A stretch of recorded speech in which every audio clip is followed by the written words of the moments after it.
Everyone, the signing Suman mathematics classes में आपका स्वागत है। यदि अभी तक आपने हमारा चैनल सब्सक्राइब नहीं करा तो जल्द से जल्द सब्सक्राइब कीजिएगा। तो आज की क्लास स्टार्ट करते हैं। मूल जब हम उनकी प्रकृति ज्ञात करनी होती है हमें कि वो जो मूल है द्विघात समीकरण के वो किस प्रकृति के हैं। प्रकृति से मतलब है कि अगर x की दो मान निकलेंगे जब हम px इज इक्वल टू 0 करेंगे तो उससे x के दो मान आते हैं, ठीक है। और वो दो मान आएंगे तो वो दो किस तरीके की संख्याएं आती हैं, वो दो अलग अलग संख्याएं आती हैं, ठीक है। फर्स्ट कंडीशन ये बनता है जो मूल होंगे वो दो अलग अलग रियल नंबर्स होंगे, ठीक है। First condition. सेकंड कंडीशन बनती है कि दो जो x के दो मान आते हैं वो बराबर होते हैं, ठीक है। जो वास्तविक संख्याएं आएंगी x का जो वैल्यूज होंगी वो दोनों क्या हो, बराबर हो, ठीक है। ये दूसरी कंडीशन आती है, ठीक है। थर्ड कंडीशन आती है कि समीकरण के मूल क्या हो, काल्पनिक हो सकते हैं, थर्ड कंडीशन, ठीक है। तो तीन कंडीशन के लिए ही श्रीधराचार्य सूत्र जो होता है उसका यूज होता है। और श्रीधराचार्य सूत्र से हम जो है किसी भी द्विघात समीकरण के मूल ज्ञात कर सकते हैं, ठीक है। तो श्रीधराचार्य सूत्र पे आते हैं।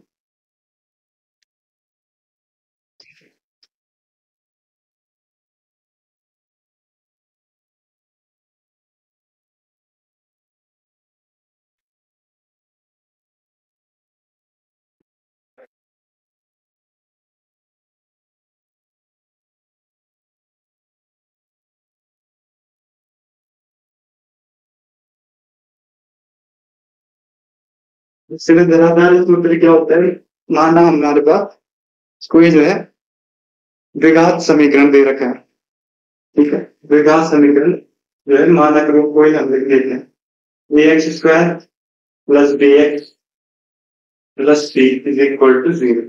ये हमारे पास है द्विघात समीकरण का मानक रूप है, ठीक है। तो इसको हम मान लेते हैं कि x square plus B x plus C is equal to 0 एक द्विघात समीकरण, ठीक है। तो इस समीकरण के मूल निकालने के लिए डायरेक्ट फॉर्मूला होता है श्रीधराचार्य सूत्र जो हम बोलते हैं, ठीक है। तो मूल निकालने के लिए होता है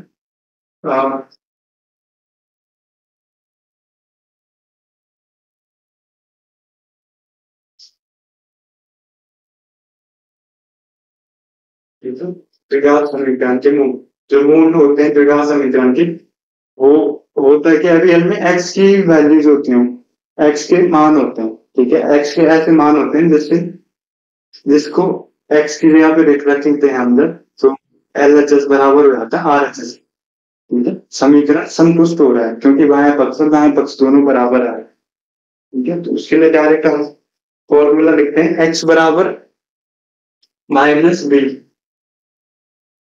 ठीक है। माइनस बी प्लस माइनस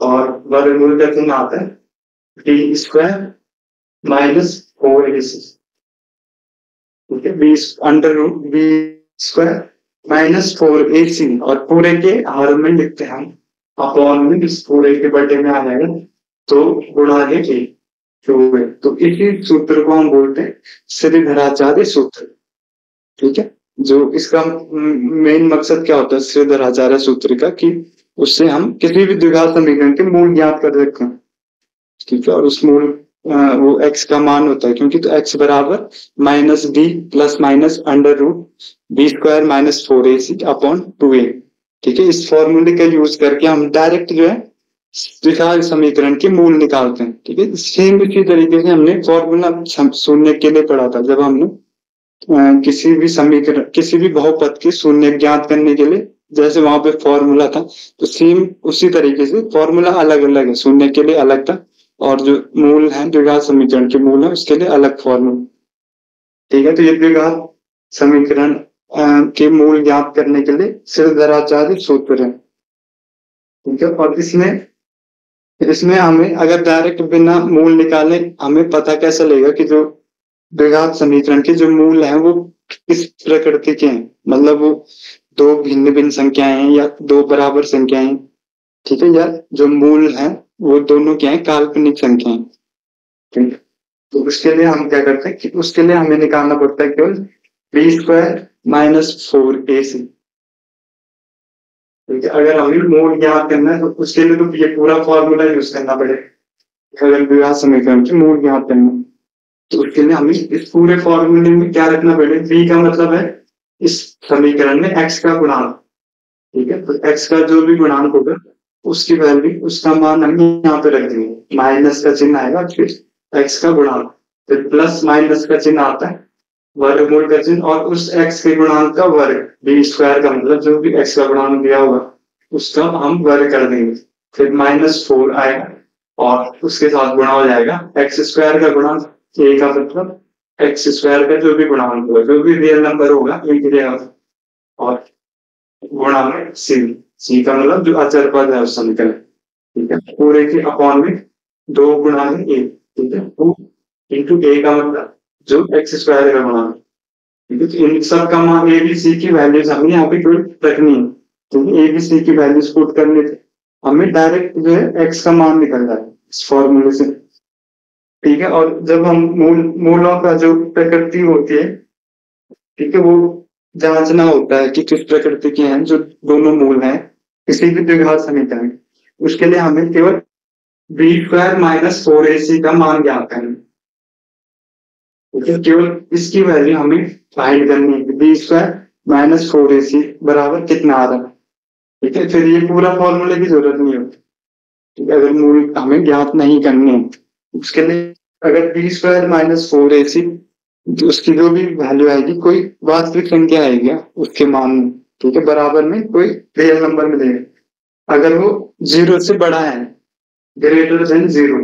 ठीक है, मतलब धनात्मक है। ठीक है, पॉजिटिव आता है बी स्क्वायर माइनस 4ac की वैल्यू, तब जो द्विघात समीकरण होगा हमारे पास उसके 2 भिन्न भिन्न वास्तविक मूल होंगे। ठीक है, जो उसके जो मूल आएंगे इस कंडीशन में, जो द्विघात समीकरण के मूल होंगे वो होंगे 2 भिन्न भिन्न होंगे।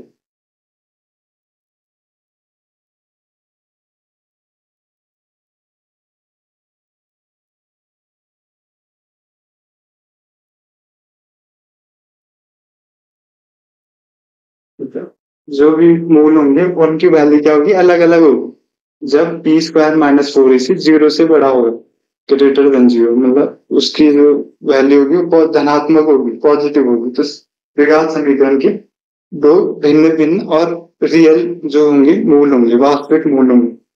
ठीक है, और दूसरी कंडीशन होती है, फर्स्ट कंडीशन हमारे पास ये होती है, जो सेकंड कंडीशन हमारे पास बनती है वो होती है कि जब इसका मान 0 के ही बराबर आता है, बी स्क्वायर माइनस 4ac जब जो है बराबर हो जाता है 0 के। ठीक है, b square minus 4ac is equal to जब 0 होता है तो इस कंडीशन में जो द्विघात समीकरण के मूल होते हैं, ठीक है, जो मूल होंगे इस कंडीशन में वो होंगे बराबर। ठीक है, मतलब मूल 2 मान आएगा, एक्स की 2 वैल्यूज आएंगी तो वो दोनों की वैल्यू बराबर होंगी क्योंकि बराबर मूल होंगी।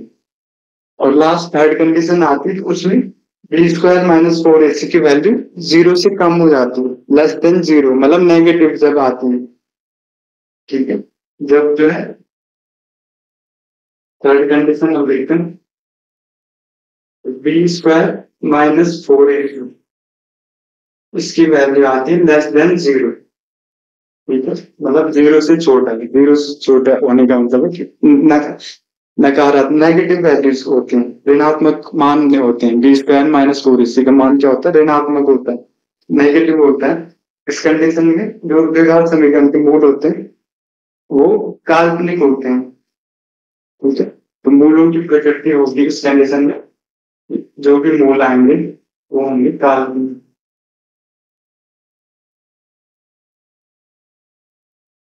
ठीक है, मतलब काल्पनिक का मतलब है कि वो वास्तविक संख्याएं नहीं है। ठीक है, वो हमारे पास इमेजिनरी नंबर आ जाते हैं, काल्पनिक संख्याएं जो होंगी मूल के रूप में आती। तो ये था श्रीधराचार्य सूत्र। तो इसमें ये चीजें होती हैं, मूलों की प्रकृति चेक करने के लिए इसका यूज होता है और फॉर्मूले से हम जो किसी भी द्विघात समीकरण के मूल ज्ञात कर सकते हैं। केवल इतना ही आता है श्रीधराचार्य सूत्र में, इसका यूज इतना होता है।